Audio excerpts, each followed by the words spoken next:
శైలజ కుటుంబానికి న్యాయం జరిగే వరకు దశల వారీగా ఉద్యమం చేపడతామని మాలీ సంఘం రాష్ట్ర అధ్యక్షులు గుర్నూలి నారాయణ తెలిపారు. బుధవారం రోజు విద్యాసంస్థలు బంద్ పిలుపు మేరకు స్వచ్ఛందంగా వ్యాపార సముదాయాలు శైలజ మృతికి నిరసనగా బంద్ పాటించారు. ఈ సందర్భంగా మాలీ సంఘం ఆధ్వర్యంలో శైలజ మృతి పట్ల 2 నిమిషాలు మౌనం పాటిస్తూ ఆమెకి ఘనంగా నివాళులర్పించారు. ఈ సందర్భంగా రాష్ట్ర అధ్యక్షులు నారాయణ మాట్లాడారు.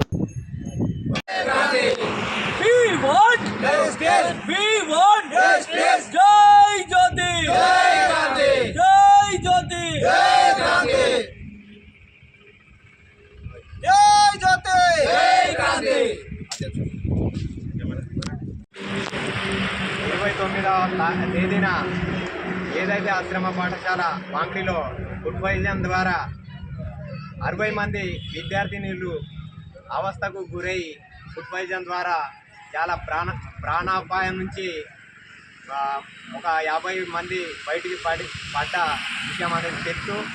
దాంట్లో భాగంగా అదే హాస్టల్లో చదువుతున్నటువంటి శైలజ 25 రోజులు హాస్పిటళ్లలో ట్రీట్మెంట్ పొందుతూ నిర్లక్ష్యం ద్వారా మొదలు ఆసిఫాబాద్లో తర్వాత మంచిర్యాలలో కాలయాపన చేసుకుంటా నిమ్స్ హాస్పిటల్ చావు బతుకులో తీసుకుపోవడంతో ఇది నిర్లక్ష్యం వల్ల జరిగిందని మేము భావిస్తున్నాం. ఆ నిర్లక్ష్యం జరిగి ఆ కుటుంబం పేద కుటుంబం కాబట్టి ఆమెకు ఆర్థిక సాయం ప్రభుత్వం నుంచి రావాలని మేము డిమాండ్ చేద్దామనే సందర్భంలో ముఖ్య నాయకులందరినీ కూడా దిగ్బంధం చేసి పోలీస్ పహారాలో నిన్న అంత్యక్రియలు నిర్వహించడం అనేది చాలా బాధాకరం. ఎందుకంటే మనం ఆమె కోసం చాలా ఆశ పెట్టి చివరి చూపు చూద్దామన్న ఉద్దేశంతో ఉన్నా కూడా మాకు ఆ అవకాశం కూడా కల్పించకపోవడం చాలా దురదృష్టకరం అని మేము భావిస్తున్నాం. అందులో భాగంగానే పూర్తి న్యాయం జరగలేదు అనుకొని భావించి ఈరోజు మేము ఉద్యమాలు మళ్ళా చేతుల్లో తీసుకున్నాం. ఈ ద్వారా ఏదైతే హామీలు ఉన్నాయో అవి పూర్తిగా అమలు కావాలి. ఎక్కడన్నా అవకతవకలు జరిగితే ఏదన్నా నిర్లక్ష్యం వహిస్తే మాత్రం ప్రభుత్వం బాధ్యత తీసుకోవాల్సి వస్తుంది. కాబట్టి ఇచ్చిన మాట నిలబెట్టుకొని మొత్తం ఇచ్చిన హామీలు నెరవేర్చే ప్రయత్నం చేయాలి.